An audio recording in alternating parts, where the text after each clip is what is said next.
Salut à tous, on se retrouve pour le retour du Jump avec le numéro 38 après une petite semaine de pause. Autant vous dire d'avance qu'il est bien chargé en termes d'actu mais également très mouvementé au niveau du classement. Je vous en dis pas plus, rendez-vous après l'intro pour découvrir ça ensemble.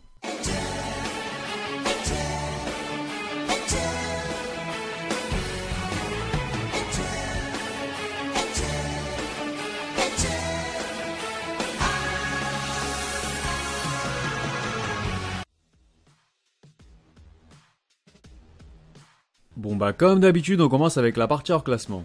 Et c'est donc Gintama qui hérite de la couverture ainsi que des premières pages couleurs du magazine. On reviendra sur son cas dans la partie actualité. Les autres pages couleurs reviennent quant à elles à la nouvelle pépite Jujutsu Kaisen qui est récompensée par sa naissante popularité. Yuna de la portion Yuragi en profite également, sans oublier Boruto à l'occasion de son chapitre mensuel. Alice Toteyo est désormais seul dans sa catégorie mais il intégrera le sommaire pour la première fois dès la semaine prochaine. Noah's Note n'est pas classé puisque comme je vous mettais en garde depuis plusieurs semaines déjà, il a été poussé vers la sortie par les éditeurs après seulement 22 chapitres. Son deuxième volume est prévu pour le 4 septembre prochain, tandis que son troisième et dernier tome sera attendu pour le 4 octobre. Et enfin au niveau des absents, on reste sans nouvelles de Hunter x Hunter et World Trigger. On passe maintenant au classement qui est composé de 14 mangas, soit un de moins que la semaine passée, et cette fois-ci c'est Invedio qui se coltine la place de Kank après en avoir cédé 2. Il est devancé par Food Wars qui regagne une position mais qui ne parvient pas à s'extirper du trio infernal. Momiji no Kisetsu repart de l'avant en remontant 3 étages. Il complète ainsi le trio de fin, donc je doute que cette prestation soit très encourageante pour son avenir. C'est la chute pour Aikyu qui dégringole de 7 rangs. Il se retrouve donc au 11ème et marque ainsi la grosse surprise de la semaine. Tanaka Saiji intègre pour la première fois le sommaire à la 10ème position. Difficile de s'avancer sur si peu, donc il vaut mieux attendre quelques semaines histoire de voir s'il a le potentiel pour durer dans le jump sur un plus ou moins long terme. We Neverland dégraisse encore de 3 rangs et se retrouve ainsi au 9ème. Rassurez-vous, une bonne nouvelle semble se dessiner pour ce manga, on y reviendra plus tard. Chemin inverse pour Inomaru Sumo qui avance de 3 pions, une bonne prestation qui lui donne un peu d'air frais en se payant la 8ème place du classement. Après un petit faux pas il y a 2 semaines, Actage repart de l'avant en grattant 2 petits pions qui le hissent jusqu'à la 7ème position. De son côté, My Hero Academia dégraisse d'un rang et figure donc désormais au 6ème. Top 5 pour Black Clover qui retrouve le sourire en remontant 2 étages, tandis que les rôdeurs de la nuit regagnent le sommaire au pied du podium. Au passage, je vous informe qu'une vidéo sur ce manga arrivera dans les jours prochains. The Promised Neverland réintègre également le classement régulier après avoir bénéficié d'une page couleur dans le dernier numéro. Il est devancé par One Piece qui ne devrait techniquement pas être classé puisqu'il était en pause il y a 8 semaines, mais comme les éditeurs l'ont quand même mis dans le sommaire que l'on retrouve en fin de magazine, et qui nous fait office de classement, j'ai décidé de me fier à cela. Mis à part ça, c'est le rookie Dr Stone qui nous fait office de roi cette semaine. Bref, on enchaîne avec les informations concernant le jump numéro 39, c'est donc We Neverland qui nous fera honneur de sa présence sur la couverture, il profitera bien évidemment des premières pages couleurs du magazine, de quoi marquer une annonce importante qui reste très prévisible, je vous laisse deviner. Les autres pages couleurs reviendront à Actage et Dr Stone, le one-shot Ono Mieru Shonen en profitera également, on retrouvera Ken Matsura au dessin tandis que Tugo Kuto se chargera du scénario. Sur ce, place à la rubrique actualité qui est bien chargée cette semaine, vous allez voir. Tout d'abord, concernant Gintama, c'est une information que tous les fans redoutaient depuis plusieurs mois déjà, le manga se terminera bien d'ici 5 chapitres. Si Hideaki Sorashi ne fait pas de pause d'ici là, Gintama se conclura dans le 42e numéro avec son 698e chapitre, cette série déjà culte comptera donc un total de 76 volumes reliés.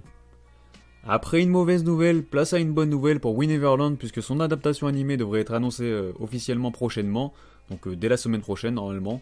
On sait que le nom de domaine boku-ben.com a été créé ainsi qu'un compte Twitter que vous retrouverez dans la description comme d'hab. Sachant que le manga fera la couverture avec une page couleur et en plus de ça une annonce importante est prévue à cette occasion, il y a 99% de chances que l'anime soit confirmé. Au passage, je vous rappelle que le premier volume sortira le 12 septembre prochain chez Kazé. Dans ce même numéro, One Piece aura droit à une annonce importante également concernant son animé cette fois-ci. Je ne vois que 2 options possibles, ce sera soit l'annonce d'un nouvel épisode spécial pour 2019, soit l'annonce d'un nouveau film tout simplement. Les paris sont ouverts donc n'hésitez pas à partager vos pronos, ça serait marrant. Pendant que j'y suis, voici la couverture du tome 90, je la trouve bien classe. Toujours dans le numéro 39, on aura plus d'informations concernant les mangas qui représenteront le Jump à la Jump Festa, mais on sait que One Piece, Les Rôdeurs de la Nuit et The Promised Neverland ont déjà été confirmés. Avant de passer à une grosse dose de gaming, j'aimerais revenir sur le casting de l'anime de The Promised Neverland un peu plus en détail. Je vous rappelle tout d'abord que Mamoru Kambe se chargera de la réalisation de la série. Jusqu'à maintenant, il n'a jamais eu de rôle vraiment important dans l'animation d'anime connu en tout cas. Je vous cite tout de même son message. C'est un anime qui est difficile à réaliser, mais je fais de mon mieux. S'il vous plaît, attendez avec impatience l'anime de The Promised Neverland. Bon, lui, il a fait dans le classique. On passe à la voix d'Emma qui n'est autre que Sumire Morooshi, connue notamment pour être la voix de Yashi Itoka de Haikyuu, pour vous donner une idée. Voici son message. Je lisais The Promised Neverland avec ma mère avant même d'accepter l'audition, et c'est comme si on était toutes les deux aspirées dans un rêve. Quand j'ai appris que j'avais le rôle d'Emma, au début je n'arrivais pas à y croire, j'étais tellement heureuse. Ma mère et mon manager étaient aussi ravis, ce qui m'a rendu plus excité et motivé que jamais. Afin que tout le monde s'adapte au mieux à l'image mentale d'Emma, je ferai tout mon possible pour élever son charisme à des nouvelles hauteurs. Aya Ushida aura le rôle de Norman, elle est connue entre autres pour avoir prêté sa voix à Haruka Zoldyck de Hunter x Hunter, plus récemment Nanaka dans Grand Blue. Voici son message. Une fois que vous faites un pas dans le monde de cette série absolument fascinante, il est impossible de le quitter.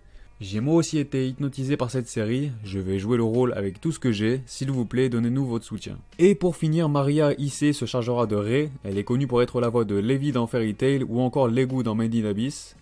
Voici son message. Je pense que cette série sur un groupe de jeunes garçons et filles qui survivent, qui ne vont pas perdre espoir peu importe la situation, donnera du courage à tout le monde.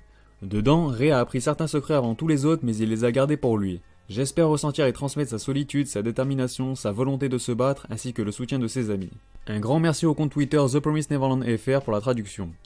Sans plus attendre côté gaming, on a des nouvelles sur le jeu tant attendu Jump Force. Gon et Hisoka de Hunter x Hunter seront bel et bien jouables, tout comme Sanji et Barbe Noire de One Piece. Du neuf également pour One Piece World Seeker, puisque Kizaru et Fujitora ont également été annoncés comme personnages jouables. On a un nouveau visuel du jeu My Hero Academia One Justice, dont la sortie est prévue pour le 23 août prochain. De son côté, les Rôdeurs de la Nuit s'offrent une collaboration bien fun avec le jeu mobile Monster Hunter Explore.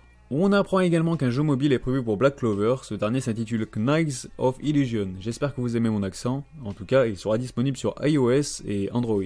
Concernant Kingdom, j'ai une énorme nouvelle à vous partager. Suite au gros succès du système d'abonnement qui a largement dépassé leur objectif et leur espérance, les éditions Meian ont décidé de revoir la formule de ce dernier histoire de nous faire profiter de bien plus d'avantages. Le principal changement à retenir est que le rythme d'apparition passe de 2 tomes par mois à 4 tomes tous les 2 mois. Au fur et à mesure, les abonnés auront droit à des coffrets pouvant contenir jusqu'à 10 volumes et au moins 10 ex-libris chacun. Le premier coffret sera disponible avant le 30 septembre. Pour ceux qui souhaitent s'abonner, rendez-vous sur le site d'Anime Store en description. Vous pourrez vous abonner à partir des tomes 3 et 4 et commander les tomes 1 et 2 directement sans passer par la case abonnement et sans frais de port dès le 25 août prochain. Un poster sera peut-être offert également, c'est en cours de négociation avec la Shueisha. Sinon, vous pouvez aussi attendre tout simplement le 15 septembre prochain pour la sortie des 2 premiers volumes en librairie.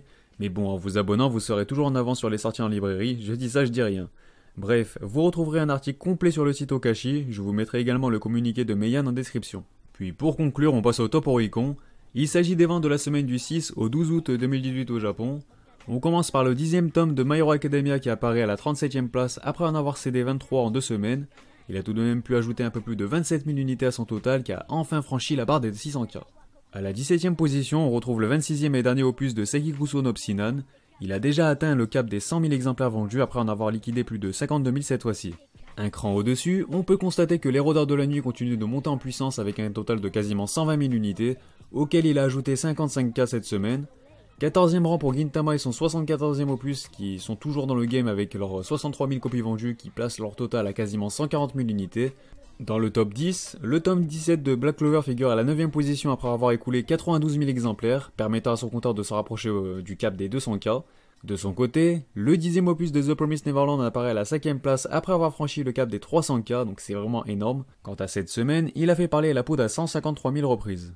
Et enfin, Haikyuu et son 33e volume continuent de se maintenir au top avec une jolie médaille de bronze. Il s'est quasiment écoulé à 220 000 copies vendues cette fois-ci, de quoi permettre à son total de se rapprocher à grands pas des 500K. Je vous rappelle que vous pouvez retrouver systématiquement le top Oricon complet sur le site Okashi et dans la description. Sur ce, la vidéo est terminée, n'hésitez pas à réagir sur celle-ci et sur le classement dans les commentaires. N'oubliez pas le petit like si vous avez aimé la vidéo et de vous abonner si ce n'est pas déjà fait pour ne pas manquer les prochains classements.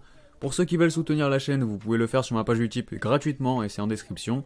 Enfin bref, portez-vous bien, demain il y aura une vidéo haute à lecture. Il y aura aussi une vidéo sur les Rôdeurs de la Nuit qui arrivera dans la semaine. Donc voilà, moi je vous dis, on se reverra.